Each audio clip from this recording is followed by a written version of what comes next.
morning. Welcome to WASA Distance Education Center and PLAR History.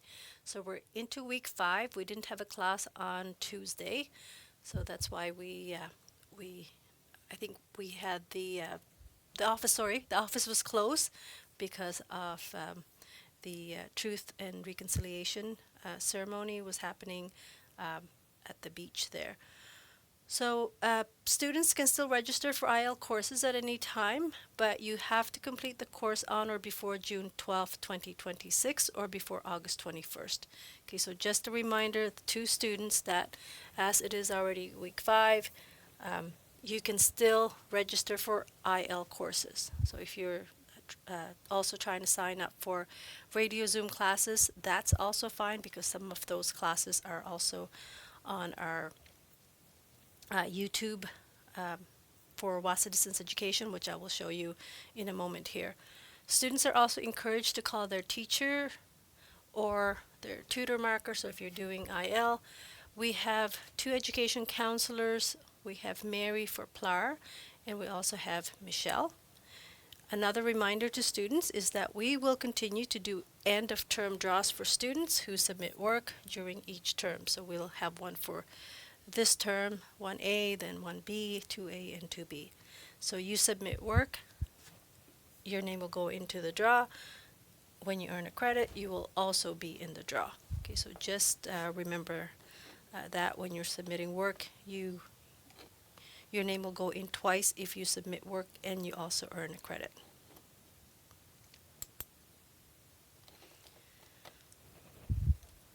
If you're a junior PLAR student who was previously registered and would like to finish your required PLAR subjects, let us know and we'd be happy to sign you up for the 2025-26 school year so you can complete them. So for example, if you were a PLAR student last year and you were supposed to do the English, math, history, geography, science subjects and you completed 2 of them by reapplying, then you can complete the other PLAR subjects that you needed to finish.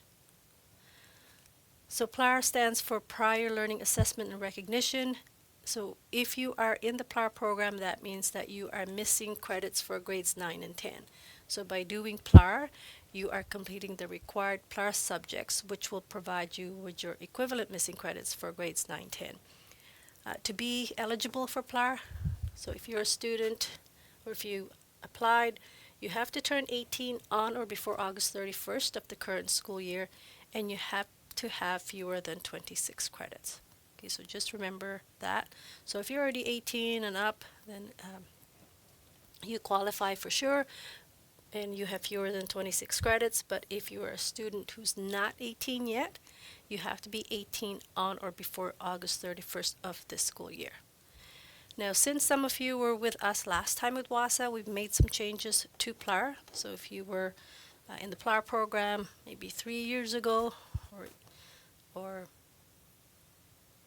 5 years ago, we've made some changes. So you now have the option to skip the lessons and take the open book test instead. So if you are interested in doing that, do not hesitate to contact us. So remember, this is one of the questions that students ask about the culminating or the open book test. You can take it home. You don't need supervision. You don't have to go to the Learning Center to do it. We can email it to you directly and then you can work on it. So make sure if you are interested in doing that to let us know. Now, not everyone will need to do all the PLAR subjects. So again, there's English, math, history, geography, and science. Maybe you're missing the history, your grade 10 history, so you might only have to do the PLAR history. So, because maybe you've completed the English and the math and the geography and science when you were in high school. Also important that you let us know the last school that you have attended so that we can get your Ontario student transcript so that we can help you with choosing the correct courses. Now for those students who are or who have decided not to do the culminating activity and you chose to complete the key questions from the lesson, that's fine. Make sure that you do have all these 3 lessons. So if you just signed up and you decided, no, I want to do the lessons instead of the culminating, then make sure you have lessons 1, 2, and 3 for PLAR history. You will also notice that on each cover page, you will see all the information that you need in order to contact the office and to contact me. The WASA studio number is there. If you want to listen to us online, the link is also there. The radio is 91.9 FM if you're within the Sulukat area. If you want to listen to us that way, my Zoom link, my meeting ID and passcode, that's available to you. The office number, also the toll-free number, and my extension number is there. If you prefer to fax your work in, there's a fax number there, also toll-free number. Then my email and my Facebook, work Facebook profile is there as well. Now, if you have previous versions of these lessons, so for example, maybe 2 years ago you were working on lesson 1 and key questions 1 to 18, okay, don't throw them out. Submit them, and then I can give you the more current version, which is the lesson 2, lesson 3 of this school year. Okay, so again, I will accept previous versions of these lessons. Don't throw them out. Now, for those students who need PLAR geography and choose to complete the lessons, please make sure you have lessons 1 to 2 ready. We will begin this next week, so that's in week 6. So for PLAR geography, we have lesson 1, and lesson 1 will have key questions 1 to 13, and then lesson 2 will have key questions 14 to 31.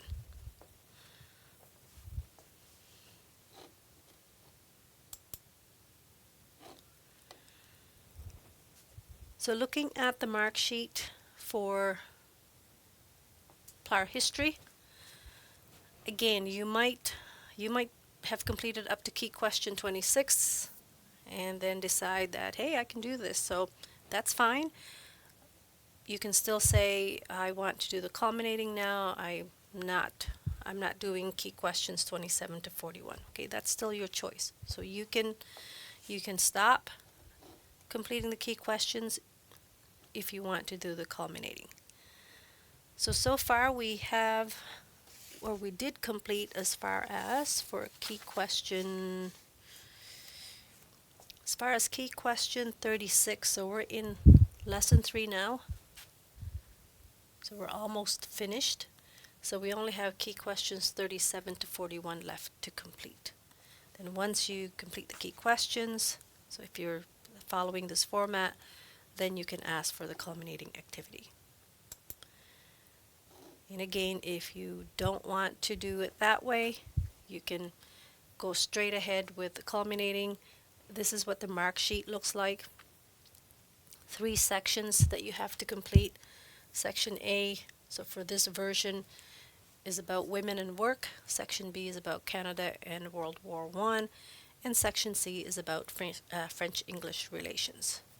So this person received 87%, so that's a passing mark. The minimum passing mark is 50%, so this person did way above that.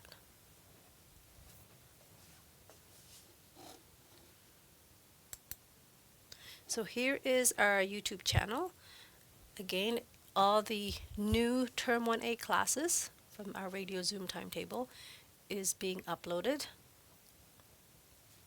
Each course is organized into its own playlist. So when you get to the WASA Distance Education Center YouTube, it's best to go to the playlist section. So once you hit playlist, then you will see this on your screen. You can see LNCAO, the native language, level 1 is there. The PLAR history for this term, the PLAR English for this term, but you will also see the PLAR history and the PLAR English and the math from last year as well. So if you're working ahead, you can go to those videos. Those of you who are working on your OLC, you can see that there are 12 videos there already or more. Okay, since I screen captured this, if you're working on your math, MAP4C is there, MBF3C, and MCT4C, and MEL. All those are available in our YouTube channel. If you don't have internet or Wi-Fi, you can still request the USB of classes. You just need a USB port, okay, to put in that flash drive. And that's organized the same way that our YouTube videos are organized. It's by subject, by lesson, and then by key questions. And those of you who want an email dedicated for your schoolwork, or if you don't have an email, you can ask for an nnecschools.org email. Now, once we give you your email, so your email will be your first name, dot your last name, then month and day of your birthday at nnecschools.org.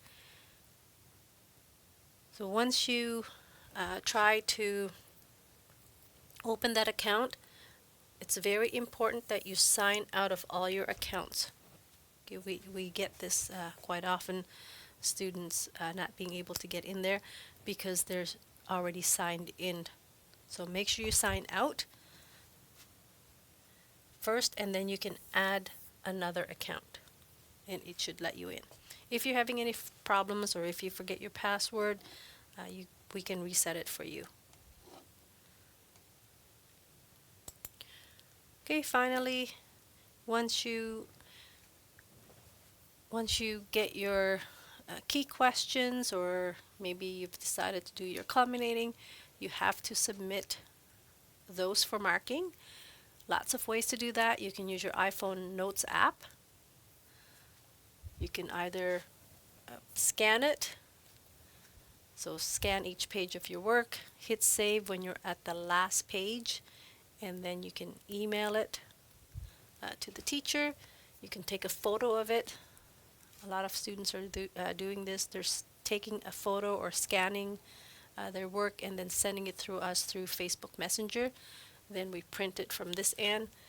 Now when you're emailing your work, you can also attach your scanned document. So once you save your key questions or your culminating, then you can send it directly to studentwork@nnec.on.ca, and then make sure you're CCing the teacher that's marking your work. So if it's history, geography, and science, make sure you CC it to J. Mercer at nnec.on.ca, and then if it's PLAR Math or English, then make sure you CC it to Bonnie.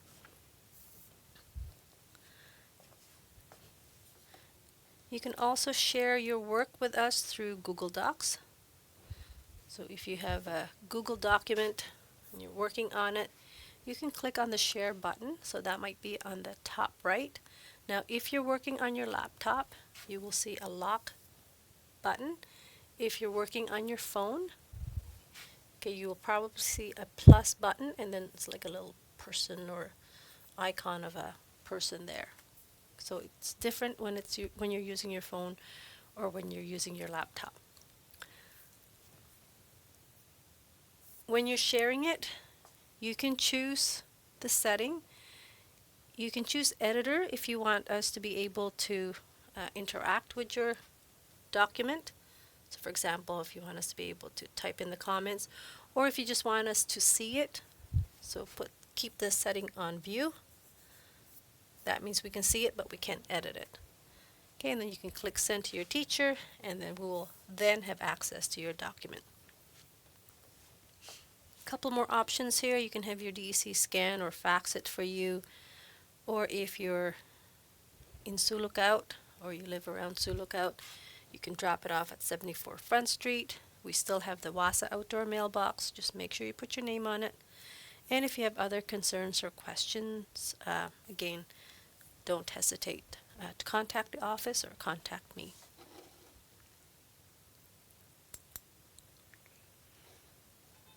Okay, so from our last class, we did start lesson 3. We said that lesson 3 is Canada from 1980 to the present. We looked at the Canada Act and the Meech Lake Accord on page 4, and we talked about free trade on page 5. So today, we will probably get to all of this. The Canadian Women in Politics, pages 6 to 8, the Oka Crisis, the Royal Commission on Aboriginal People on page 9, Idle No More on page 10, right up to LGBTQ plus rights in Canada on page 14. Okay, so quick recap, or before we do that, keep in mind your learning goals. I can identify significant political contributions of Canadian women.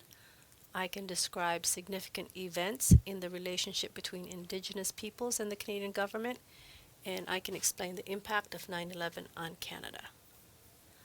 Okay, so here's our recap of what we talked about from our last class. We said that in the 1980s, Canada gained full control over its constitution, increasing its independence. So the Canada Act of 1982, so the purpose of that is that it gave Canada full control over its own laws and its constitution. That means it ended Britain's authority. Now, Quebec didn't sign it because the province wanted more power and recognition of its unique language and culture. So you can see a picture here of Pierre Trudeau and former Queen Elizabeth, the late Queen Elizabeth II.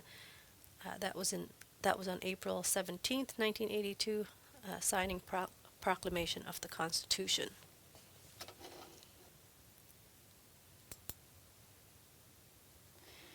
We also talked about the Meech Lake Accord. That was in 1987. It was an agreement to change Canada's constitution so Quebec would be recognized as a distinct society. Okay, it didn't go through because some provinces and Indigenous leaders opposed it, saying it left out their rights and concerns. Okay, they were not consulted. So you can see here there's a picture of a well-known food franchise. So notice that the sign is in French. So again, the Meech Lake Accord didn't go through because Canadians were upset due to the general lack of public consultation. Quebec government passed Bill 178 in 1989. This banned the usage of English on all outdoor signs. And many Canadians believe that the Meech Lake Accord would be used by future Quebec governments to infringe on linguistic minorities. So there was growth in Quebec separatism. Okay, it grew because many Quebecers felt that English Canada did not understand them. They felt that independence was necessary as a means of protecting the future of the French language and culture. So again, you can see this tension, okay, between the French-speaking and English-speaking citizens. So in 1980, Quebec voted on leaving Canada. Okay, so there was a referendum vote. 60% voted to stay and 40% voted to separate. So you can see that more wanted to stay still. So Quebec stayed in Canada, but many still wanted more control.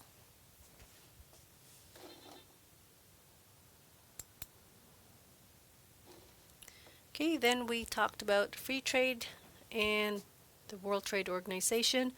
So free trade, we said, was North American Free Trade Agreement, also known as NAFTA. It was created between Canada, the US, and Mexico in 1994. The benefits, which means the advantages, was more trade, lower prices, and new jobs. Disadvantages, some jobs moved to Mexico, and certain industries in Canada lost out. And finally, in 1995, Canada joined the World Trade Organization, or WTO. This manages trade between countries and settles disputes. Now, some activists and environmentalists criticize it for hurting workers, the environment, and local economies. Okay, so that's where We finished off from our last class, so we're starting with Canadian women in politics. Now, in the 20th century, we can see that women in Canada gained many rights. Remember, in the very first lesson we had, they had very few opportunities. They could only do low-paying jobs. They had no voice in important decisions. So over time, women earned the right to vote and work alongside men as equals. They also became more active in politics. Canada has had 5 female governor generals and 1 female prime minister. Now, some of the women who served as governor general included Adrienne Clarkson, Michelle Jean, Julie Payette, and Mary Simon. Okay, so the first woman in politics that we're looking at is Jeanne Sauvé. She was born in Saskatchewan. She was elected as a Liberal MP in 1972, representing Montreal. She was the first female cabinet minister from Quebec. She was Minister of Science and Technology in 72, Minister of Environment in 74, and in 75 she was the Minister of Communication. One of the things that she did was she opened the first daycare on Parliament Hill.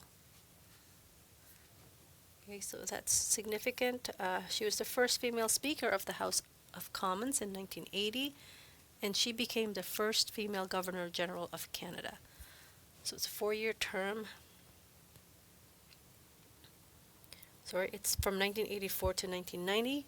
She focused on youth, peace, and national unity, and she passed away in January 1993. Okay, so that's Jeanne Sauvé. So if you're following along, that's on page 7. Okay, the next person we have is Adrienne Clarkson. She was Governor General of Canada from 1999 to 2005. She was the first Chinese Canadian and second woman in this role, so after Jeanne Sauvé. She was born in Hong Kong but raised in Ontario, and her family came to Canada during World War II under special immigration rule. So remember back in lesson 2 we talked about the Chinese Immigration Act, or the Exclusion Act, so banning most Chinese immigration to Canada. Well, Clarkson's father was a British subject, since Hong Kong was a British colony, and during the war he was part of a prisoner of war exchange with Japanese imperial forces. So because of these circumstances, the Clarkson family was allowed to immigrate to Canada in 1942. Okay, again, that was something that was rare for Chinese families at the time. She worked to unite Canadians and celebrate Canadian achievements, and she promoted Canada through film, art, and literature. Up next is Michelle Jean. She was born September 6, 1957 in Haiti. She became Canada's 27th Governor General on September 27, 2005. She was the first Black Governor General of Canada. She is the second Governor General without a political or military background. That's after Adrienne Clarkson. And she was the second person from a visible minority and foreign-born, just like Adrienne Clarkson. She was the first Governor General born during Queen Elizabeth II's reign, and she represented the Queen as Canada's head of state and commander-in-chief. Up next is Mary Simon. She became Canada's first Indigenous Governor General July 26, 2021.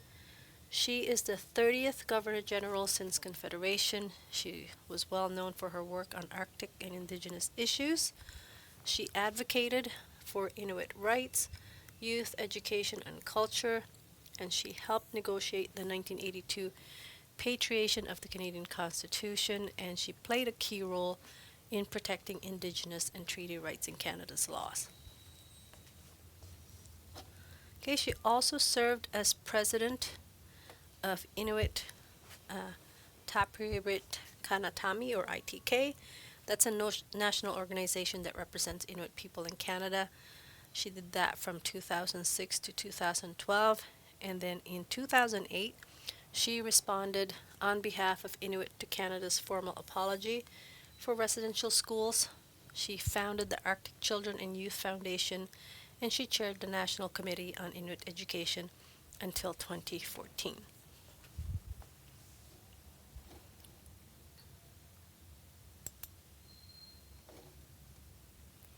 Okay, then we have Kim Campbell. She was Canada's 19th Prime Minister. It was a very short term, June 25th to November 4th, 1993. She was the first and only female Prime Minister of Canada. As of 2016, the only woman to lead a national government in North America, and second woman to be part of the G7 leaders meetings after Margaret Thatcher. Okay, and the last one is Jody Wilson-Raybould. She is a Canadian politician. She's Liberal MP for Vancouver Granville, first Indigenous person to be Canada's Minister of Justice and Attorney General. She worked as a provincial Crown Prosecutor, BC Treaty Commissioner, Regional Chief of the BC Assembly of First Nations. She advocates for environmental sustainability, social justice, and Indigenous rights. She sits as an independent MP after leaving the Liberal Party, and she was re-elected in 2019, but she didn't run in 2021, and she published a political memoir in 2021. Okay, so you can see some pictures of the Canadian women politicians, and then we can move on to key question 37 on page 19. So just a reminder, when you're doing your key questions, you will see this, that when you're answering the questions, I would like for you the information, use the information provided in the lesson, okay, unless the question asks for your opinion. So if it's asking for opinion, where it says what do you think, then your response will be different from what's in the lesson. Okay, but I would like for you to use the information that's being provided for you.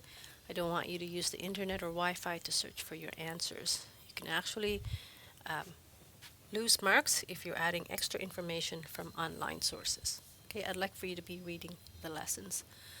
You can only you don't need to send me everything, so do not return to me lesson 3.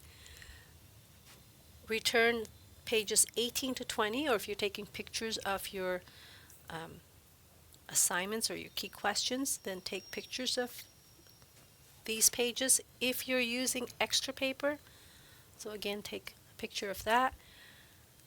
So again, don't send me all of lesson 3. Okay, you'll need that. You don't need to return that to me. I already have that. What I need are your answers to the key questions. So key question 37 says, give your thoughts about the historical significance of the following Canadian politicians. So the first one is Prime Minister Mackenzie King. So you will notice that is not on lesson 3. So we're looking at all the Canadian politicians that we looked at from lessons 1 to 3.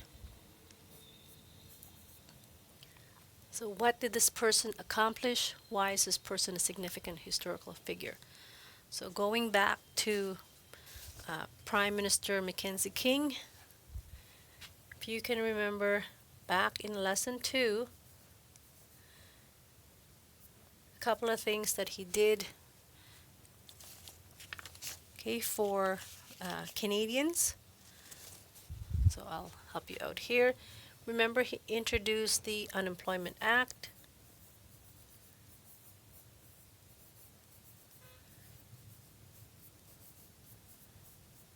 And he also introduced the Family Allowance Act.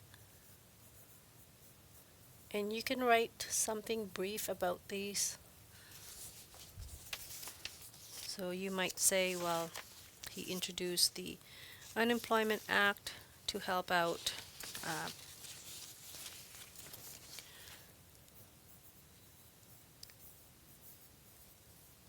He helped people who became unemployed.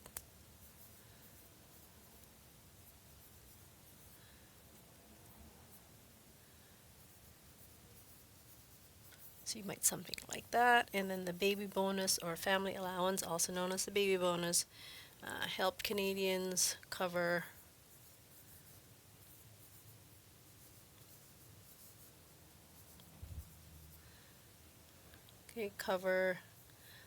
necessities.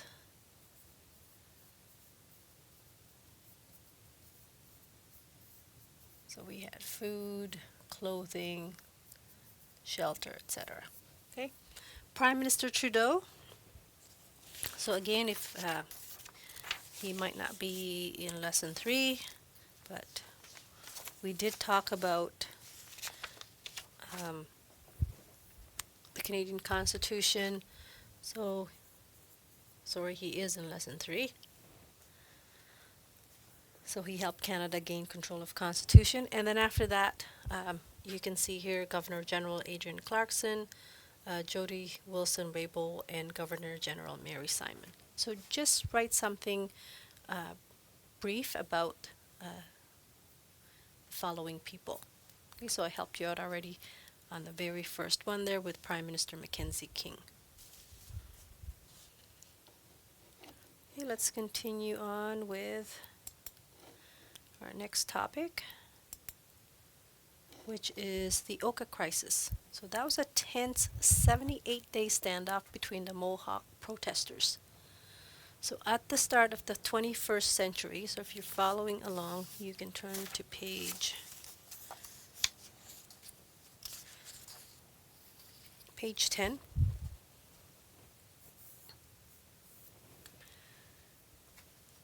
Okay, so at the start of the 21st century, Indigenous peoples in Canada kept fighting for their rights. Now, this is one major event, and it happened in 1990 in Quebec. So in 1961, so just a bit of background here, a golf course was built on land claimed by the Mohawk community, including a burial ground. So if you can see on the screen here, there's the difference between the two maps where you have the Oka standoff. So if you look at the legend, so the black dot is the barricade, the square with the broken lines is this, that's the disputed land, and then you can see the square with the beigey color, that's the Mohawk Cemetery. So you can see on the green part of that map is the Oka Golf Club. Okay, and then there's the broken lines there, there's the disputed land. Okay, so that was back in 61, where a golf course was built on the land that was claimed by the Mohawk community, but it included that burial ground. In 1989, the mayor of Oka, which is a town near Kanesatake,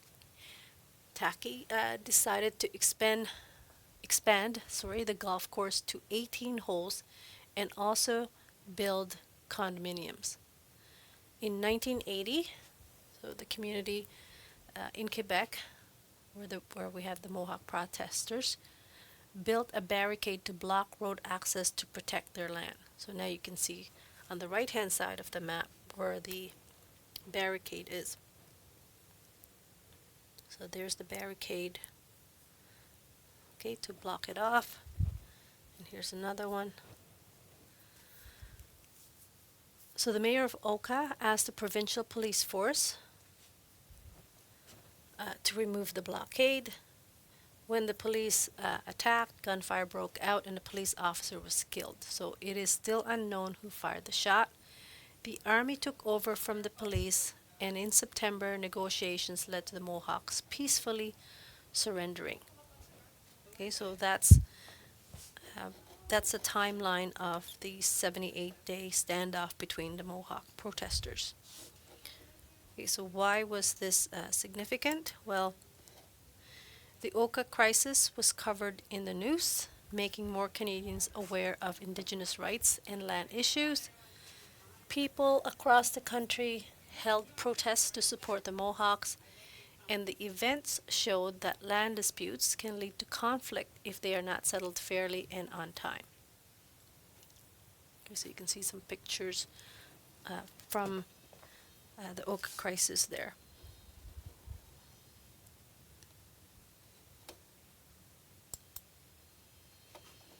Okay, next is the Royal Commission on Aboriginal People. So after the events of the Oka Crisis, the Canadian government created the Royal Commission on Aboriginal Peoples in 1991. Okay, the purpose of this was to study the relationship between Indigenous peoples, the Canadian government, and society. In November 1996, the Commission released a report with many recommendations. Okay, unfortunately, most of these recommendations have not been put into action. Okay, so the Royal Commission on Aboriginal People, also known as RCAP, again, we said it was formed in 1991 in response to the failure of Meech and the crisis at Oka. Its purpose was to restore the nation-to-nation relationship, settle outstanding land claims, renew and revive treaties, recognize First Nations autonomous governing authority as a third order of government. Okay, one of the final report on the Royal Commission on Aboriginal Peoples, it calls for a public inquiry into the effects of the residential schools upon generations of First Peoples.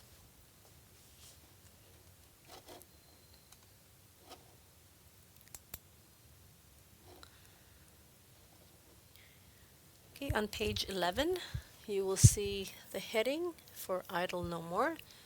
In November 2012, 4 women from Saskatchewan, Jessica Gordon, Sylvia McAdam, Sheila McLean, and Nina Wilson, they started a movement called Idle No More. So they created this movement to protest a law called Bill C-45. Okay, that was introduced by Stephen Harper's conservative government.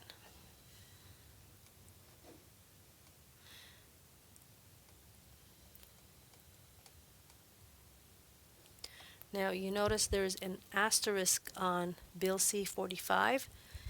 Just to point this out to you, that the Canadian government sometimes uses the same bill numbers for different laws. So again, if you do a search on it, Bill C-45 might be different now.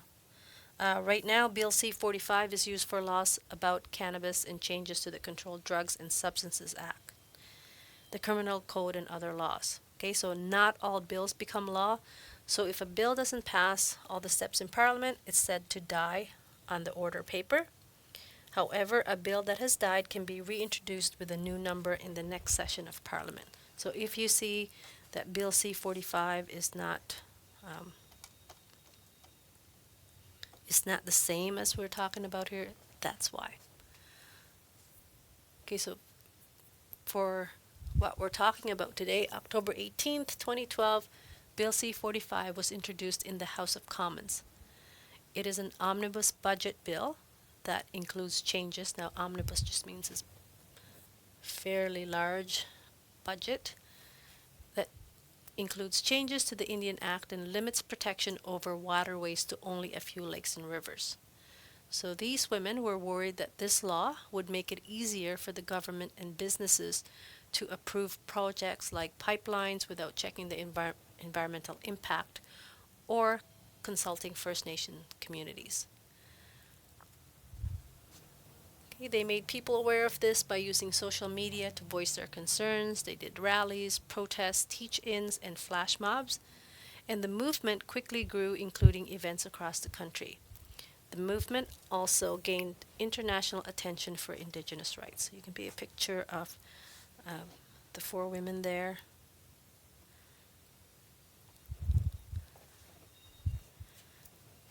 Here's the quote from Elder Taz Boucher. She said, "The reason we're gathering as one nation is because the government of Canada, Stephen Harper has put through an omnibus bill that will affect the treaties and the ability for the people on the treaty territories to make decisions in regards to land resources and minerals."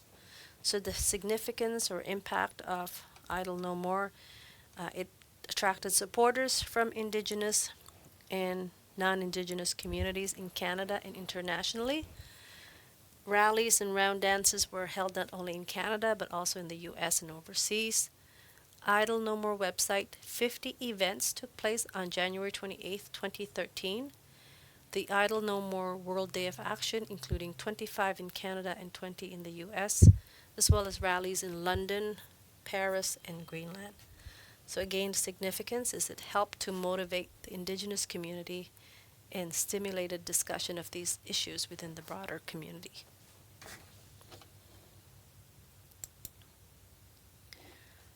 Okay, Truth and Reconciliation. In 1990, Phil Fontaine, the leader of the Association of Manitoba Chiefs, called on the churches that ran residential schools to admit the abuse, physical, emotional, and sexual, that students suffered. So over the years, the government worked with the Anglican, Catholic, United, and Presbyterian churches to create a plan to compensate the former students. In 2007, the federal government created a compensation plan for people who were forced to attend residential schools. The settlement also included a Truth and Reconciliation Commission to look into the history of these schools. On June 11, 2008, Prime Minister Stephen Harper gave an official apology to the former students of residential schools in Parliament.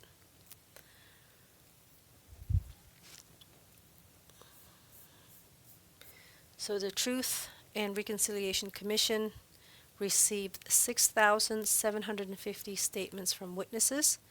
They recorded 1,355 hours of testimony, and they produced a 6-volume report.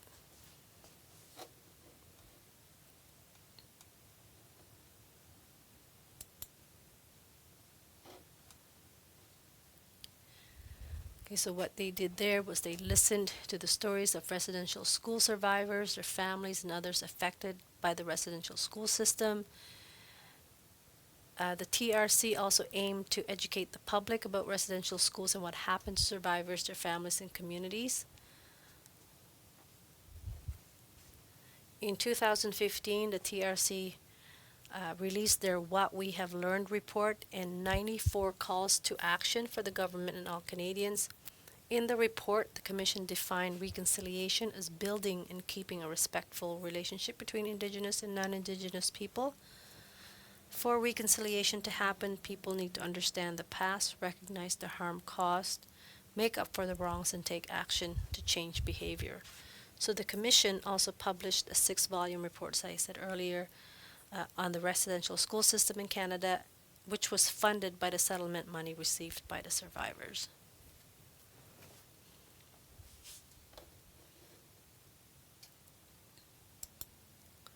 Okay, and as I mentioned earlier, this happened yesterday, September 30th, which is the National Day for Truth and Reconciliation and Orange Shirt Day. So every year on September 30th, we remember and honor the Indigenous children who never came home from residential schools, as well as the survivors, their families, and communities. So this day helps us learn about the painful history and lasting effects of residential schools and is an important part of reconciliation. Okay, why do we wear orange? Well, Orange Shirt Day also happens on September 30th. It was started by Indigenous people to help raise awareness about how residential schools harm generations of families. So it symbolizes, so the orange shirt symbolizes how Indigenous children lost their culture, freedom, and self-esteem. And the message on the orange shirt is every child matters. So we show our support on that day or yesterday to encourage everyone to wear orange, to show respect and support for Indigenous communities and survivors of residential schools.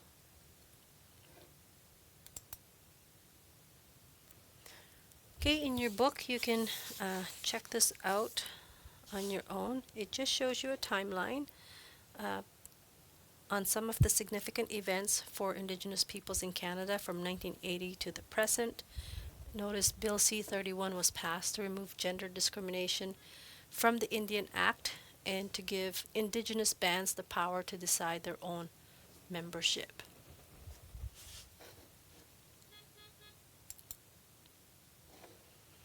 Okay, let's look at some of the key questions here.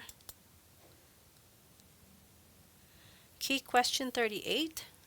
So in 2 or 3 sentences, I want you to describe the events of the Oka Crisis. So really what you're doing is you're just telling me, how it started, what happened, and how it was resolved.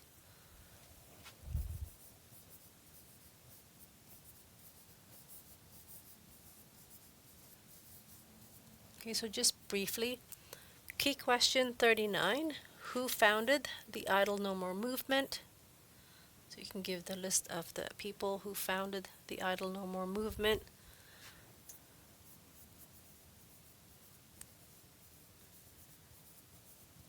And then what were they concerned about?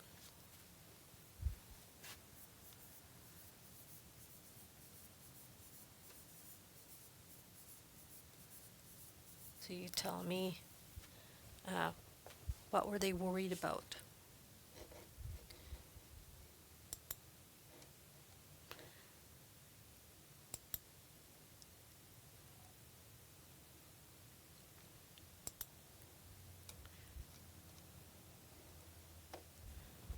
Okay, the last section here is Canada in 9/11. So the events of September 11th, 2001 had a profound impact on Canada and the world. The 9/11 attacks were a series of 4 coordinated terrorist strikes carried out by the Islamic extremist group Al-Qaeda against the U.S., targeting New York City and the Washington, D.C. area. Nearly 3,000 people were killed, and the attacks caused over $10 billion in property and infrastructure damage. Of the nearly 3,000 victims of the 9/11 attacks, 25 were Canadian. Many more Canadians were affected by the tragedy. In the aftermath, Gander, Newfoundland welcomed around 6,000 stranded passengers from diverted flights, and over 100,000 Canadians gathered on Parliament Hill for a national day of mourning, showing sorrow and solidarity in response to 9/11. So after the September 11 attacks, Canada joined the U.S. and other countries in the war on terror. In December 2001, Canadian commandos from Joint Task Force 2 were deployed to Afghanistan to fight the Taliban. Additional Canadian troops arrived in early 2002, with forces remaining in the region until 2014, and a total of 40,000 members of the Canadian Armed Forces served in Afghanistan, with 158 soldiers losing their lives. So the anti-terror laws following 9/11, the Canadian government implemented new anti-terrorism security measures. You have noticed security was heightened at airports, ports, border crossings. New in-flight security regulations were introduced for airlines. In 2001, the Canadian federal government enacted the controversial Anti-Terrorism Act. Now, the law permitted preventative arrest, which means they allowed police to detain individuals suspected of terrorist activities without charges for up to 3 days. And concerns were raised that this law would infringe on Canadian civil liberties and lead to racial profiling.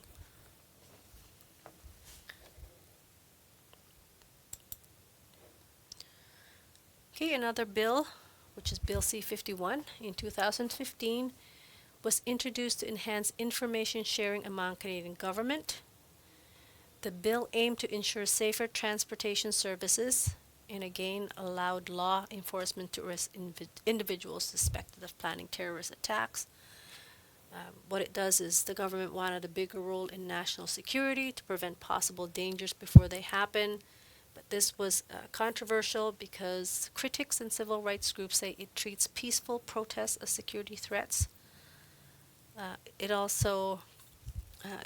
Critics are also saying that the bill restricts freedom of expression, raises privacy issues, for example, permitting the sharing of private information between federal institutions like Health Canada and Revenue Canada. And people were worried that the bill doesn't clearly define terrorism and allows the removal of online content called terrorist propaganda. So for example, with Bill C-51, this piece of legislation allows our security agency, Canadian Security Intelligence Service, more access to our private records like email and social media.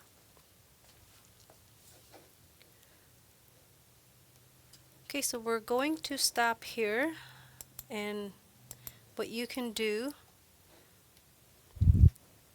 is you can try and answer key question 40, how does Bill C-51 affect an arrest regarding terrorist activity?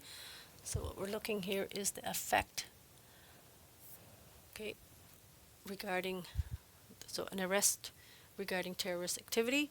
And then next week on Tuesday, we will continue with the last section of lesson 3 so that we can finish that and move on to PLAR geography. Okay, thank you for joining me. Have a good day. Miigwech.